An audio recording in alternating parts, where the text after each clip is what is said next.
আজকে আমরা এখানে কেন একটি সংবাদ সম্মেলন অর্থাৎ প্রতিবাদ সংবাদ সম্মেলন করতে বাধ্য হয়েছি?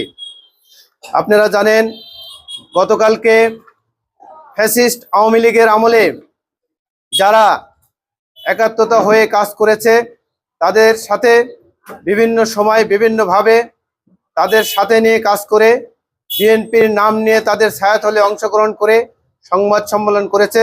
তাদের উদ্দেশ্যে দু একটি কথা বলার জন্য আজকে আমাদের সম্মেলন। ভাইরা আমার, আজকে কয়েকটি কথার জবাব না দিলেই নয়। কালকে তিনজন ব্যক্তি বক্তব্য দিয়েছে, তার মধ্যে আমাদের হলো রহিম বিশ্বাস। রহিম বিশ্বাস নিজেকে অত্যন্ত বড় বিএনপি মনে করেছে। 1997 সালে আমি বাংলাদেশ জাতীয়তাবাদী ছাত্র দলের মাসফার ইউনিয়নের সাংগঠনিক সম্পাদক ছিলাম। আমার হাত ধরেই এই রহিম বিশ্বাস ফারুক তখন বিএনপিতে তাদের যাত্রা শুরু। আজকে তারা সেটা ভুলে গেছে। সেই সময় পারখিদিপুর কলেজে যখন একটি নবীন বরণ অনুষ্ঠানের আয়োজন করা হয়, আওয়ামী লীগের সময় রাতের অন্ধকারে আওয়ামী লীগ তাদেরকে পিটিয়ে রহিম এবং ফারুককে ঠান্ডা পানির মধ্যে দিয়ে যখন পিটায়, আমরা প্রোগ্রাম মাঝরাত থেকে যখন চলে আসি, আমাদের সাবেক সদস্য সচিব মারা গেছে রফিকুল ইসলাম। আমি আর রফিকুল ইসলাম বাড়িতে আসার কিছুক্ষণ পরেই তারা ফোন দিয়েছে যে আমাদের মেরেছে, আমাদের চলে গেছে। আমরা তখন রাত 3টার সময় আমার এবং রফিকের নেতৃত্বে আমরা গ্রামবাসীকে সেই 3টার সময় একসাথে গিয়ে প্রতিবাদ করে তাদেরকে উদ্ধার করে আমরা নিয়ে আসি। আজকে সেই বিষয় বলে আমরা বিএনপি কতদিনের, তোমাকে আগে চিন্তা করতে হবে তুমি কতদিনে আসছো। তুমি আজকে দেখাচ্ছ আমি বাইরে ছিলাম, লেখাপড়া এবং চাকরির প্রয়োজনে বাইরে ছিলাম।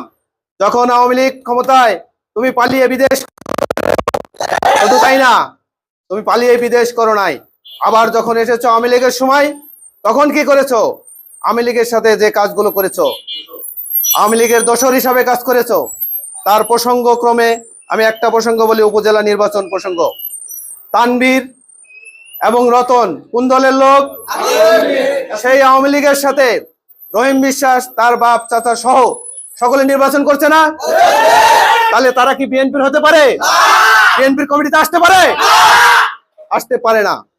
কথা বলার আগে কথা মেপে বলতে হবে। আজকে তারা জনশূন্য হয়ে মাথা খারাপ হয়ে গিয়েছে। আর একজন নেতা হাতিগাড়ার মুরগির শহীদ বলে ওরা।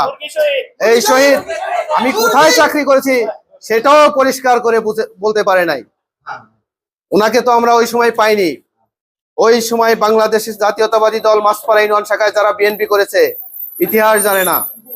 সেই সময় বিএনপির কয়েকটা পরিবার ছিল, মানিকুজ্জামানের পরিবার, ওখানে দুর্গাপুরে ফারুক ভাই এডওয়ার্ড কলেজে প্রথম ভিপি, সেখানে আহমেদ চেয়ারম্যান খান, তারা বিএনপি, সেখানে হোসেন স্যার, আনিস শেখ, এইরকম হাতে গোনা কিছু বিএনপি ছিল। তাদের সাথে কাজ করার লোক আমি মাজারুল ইসলাম।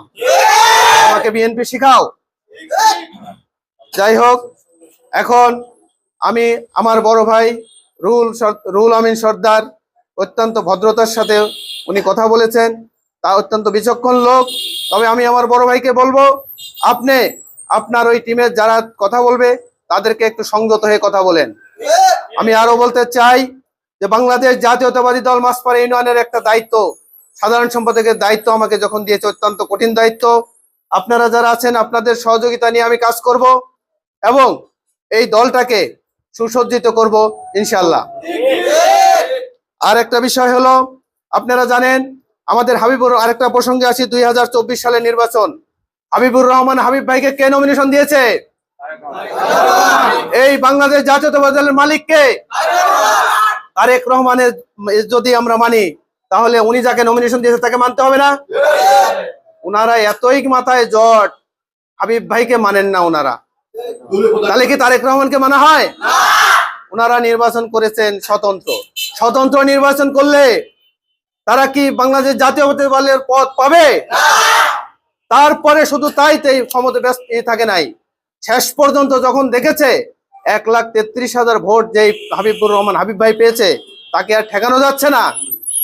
দুপুরবেলা থেকে শুরু করে সেই ভোট আবার দিয়েছে দাঁড়িপাল্লায়। যারা ভোট দেয় তারা কি বাংলাদেশ জাতীয়তাবাদী দলের সদস্য হতে পারে? তাহলে আপনাদের কাছে আমার বিচার যে তারা প্রশ্ন, আপনাদের কাছে আমার প্রশ্ন, তারা এখন কি এই কমিটিতে থাকার যোগ্যতা রাখে?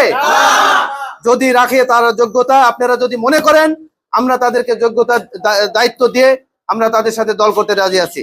আর আপনারাই সাংবাদিক ভাইরা, জাতির দর্পণ, আপনাদের কাছে প্রশ্ন, সাধারণ মানুষের কাছে প্রশ্ন, যে যদি এই যোগ্যতা না রাখে তাহলে আমাদের কমিটি, আমাদের যারা থানা নেতৃবৃন্দ জেলা কমিটি দিয়েছে, এটা ঠিক আছে কিনা?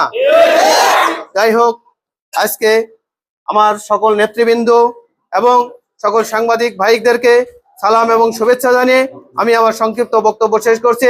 আসসালামু আলাইকুম।